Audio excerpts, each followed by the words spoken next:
নৱখাই festival, বীৰ ৰাঘৱ মৰাণ দিৱস, গাৰোসকলৰ Wangala festival, Matak ৰজা স্বৰ্গদেউ সৰ্বানন্দ সিংহ দিৱস, বাৰ্থডে অফ গুৰুদেৱ কালীচৰণ ব্ৰহ্ম, সতী ৰাধিকা উৎসৱ আৰু ৰংকেৰ কাৰ্কিল, এইটো ৰংকেৰ পূজা 5 জানুৱাৰী। এইকেইটা হ'ল নতুনকৈ সংযোজিত হোৱা ষ্টেট কি কয় ৰেষ্ট্ৰিক্টেড হলিডে। পূৰ্বৰ যি ৰেষ্ট্ৰিক্টেড হলিডে আছিল আলি আই লৃগাং মিচিংসকল, ইয়াক 11খন ডিষ্ট্ৰিক্টত ফুল হলিডে হিচাপে তাক আকৌ ৰেষ্ট্ৰিক্ট কৰা হৈছে। এইটো অৰ্থাৎ ৰেষ্ট্ৰিক্টেড তালিকাত নাথাকিব। 11খন জিলা, যিটো ধেমাজি, লখিমপুৰ, শোণিতপুৰ, বিশ্বনাথ, গোলাঘাট, যোৰহাট, শিৱসাগৰ, ডিব্ৰুগড়, তিনিচুকীয়া, এই জিলাকেইখনত এই বন্ধটো পালিত হ'ব। 2 নম্বৰ, হোজাই, যিক আমি শংকৰদেৱ নগৰ বুলি জানো, সেই নগৰখনৰ নতুন নামকৰণ হ'ব শ্ৰীমন্ত শংকৰদেৱ নগৰ। হোজাই জিলাৰ সদৰ শংকৰদেৱ নগৰৰ নতুন নাম হ'ব শ্ৰীমন্ত শংকৰদেৱ নগৰ। ইয়াত আজি কেবিনেটে অনুমোদন জনায়। এগ্ৰিকালচাৰ ডিপাৰ্টমেণ্টৰ অধীনত এগ্ৰিকালচাৰ মাৰ্কেটিং বৰ্ড এখন আছিল আৰু এই বৰ্ডখনৰ যিসকল কৰ্মচাৰী, তেওঁলোকৰ কাৰণে VRS ভলুণ্টেৰী ৰিটায়াৰমেণ্টৰ এটা স্কিম কেবিনেটে অনুমোদন জনায়। ইয়াত সৰ্বমুঠ 110 কোটি টকা ব্যয় হ'ব আৰু তেওঁলোকে যিসকলৰ এৰিয়াৰ চেলাৰী আছিল, এই এৰিয়াৰ চেলাৰীটো তেওঁলোকৰ VRS প্ৰপ'জেলত সেইটো অন্তৰ্ভুক্ত হৈ আছে। মৃত্যুঞ্জয় সেৱা, যিটো এম্বুলেন্স সেৱা 108 বুলি আমি যিটো কওঁ, এই মৃত্যুঞ্জয় এম্বুলেন্স ছাৰ্ভিচটো এটা গুৰুত্বপূৰ্ণ ছাৰ্ভিচ আৰু এই ছাৰ্ভিচৰ জৰিয়তে ইতিমধ্যে 65 লাখ বেনিফিচিয়াৰী তেওঁলোকে উপকৃত হৈছে। প্ৰায় 2 লাখ মানুহৰ জীৱন ৰক্ষা কৰিব পৰা গৈছে।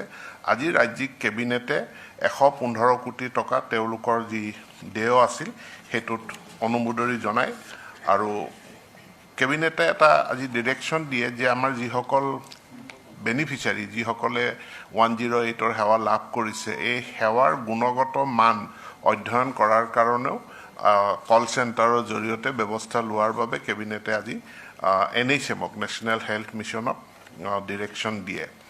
আন এটা গুৰুত্বপূৰ্ণ সিদ্ধান্ত যে মিছন বসুন্ধৰাৰ অধীনত গুৱাহাটী মহানগৰীত আমি মাটিৰ আবণ্টন বা এলটমেণ্ট দিয়াৰ পাছতো প্ৰিমিয়ামৰ জমা বহুত মানুহে দিব পৰা নাছিল। তেওঁলোকে কৈছিল যে প্ৰিমিয়ামটো বহুত দিব পৰা অৱস্থাত তেওঁলোক নাই। আজি কেবিনেটে এটা সিদ্ধান্ত গ্ৰহণ কৰে যে যিসকল লোকে মিছন বসুন্ধৰাৰ অধীনত গুৱাহাটী মহানগৰীত মাটিৰ আবণ্টন পাইছে, তেওঁলোকে প্ৰিমিয়ামৰ 10% দি এটা কণ্ডিশ্যনেল ছেটেলমেণ্ট লাভ কৰিব। অৰ্থাৎ এতিয়া প্ৰিমিয়ামৰ 100% প্ৰিমিয়াম দিব নালাগে, 10% প্ৰিমিয়াম দিলেই তেওঁলোকে এটা ছেটেলমেণ্ট লাভ কৰিব। কিন্তু ছেটেলমেণ্টটো হ'ল কণ্ডিশ্যনেল ছেটেলমেণ্ট। কণ্ডিশ্যনটো হ'ল যেতিয়াই এই মাটিখিনি তেওঁ কাৰোবাক বিক্ৰী কৰিব, বিক্ৰী কৰাৰ সময়ত বা এই মাটিখিনি যদি মৰ্টগেজ দিয়ে, মৰ্টগেজটো কিবা কাৰণত যদি ফেইল কৰে, বেংকে যদি তাক অকশ্যন কৰে, সেই সময়ত 90% যি বাকী আছিল সেই প্ৰিমিয়ামখিনি ৰিয়েলাইজ কৰা হ'ব বা সেই প্ৰিমিয়ামখিনি মাটিটো বিক্ৰী কৰোঁতাজনে বিক্ৰী কৰিবৰ সময়ত সেইখিনি প্ৰিমিয়ামখিনি দিব লাগিব। গতিকে এতিয়া মই ভাবোঁ যে যিসকল মানুহে এলটমেণ্ট পোৱাৰ পাছতো তেওঁলোকে ছেটেলমেণ্ট ল'ব পৰা নাছিলে, এতিয়া তেওঁলোকে ছেটেলমেণ্ট ল'ব পৰাকৈ আজি কেবিনেটে অনুমোদন দিয়ে। বিক্ৰী নকৰিলেতো তেখেতৰ নামত ছেটেলমেণ্ট হৈছে, তেখেতে সেই ধৰণে থাকিব। নিজৰ ব্যৱহাৰৰ কাৰণে ঠিকে আছে। 10% দিলেই হ'ব। 10% দিলেই তেওঁ ছেটেলমেণ্ট লাভ কৰিব।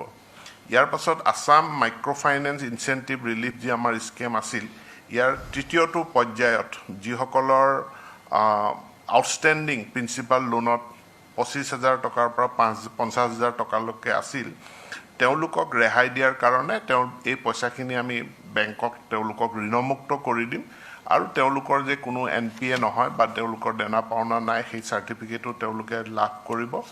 ইয়াৰ বাবে 223.26 কোটি টকা কেবিনেটে অনুমোদন জনায় আৰু ইয়াৰ বিপৰীতে 78,046 78,046 গৰাকী হিতাধিকাৰীয়ে এই কেটেগৰী 3 ফেজ 2ত তেওঁলোকে বেনিফিট লাভ কৰিব আৰু এই গোটেইখিনি ডিচেম্বৰ মাহৰ ভিতৰতে অসম চৰকাৰে ৰূপায়ণ কৰাৰ কাৰণে কেবিনেটে আজি সিদ্ধান্ত গ্ৰহণ কৰে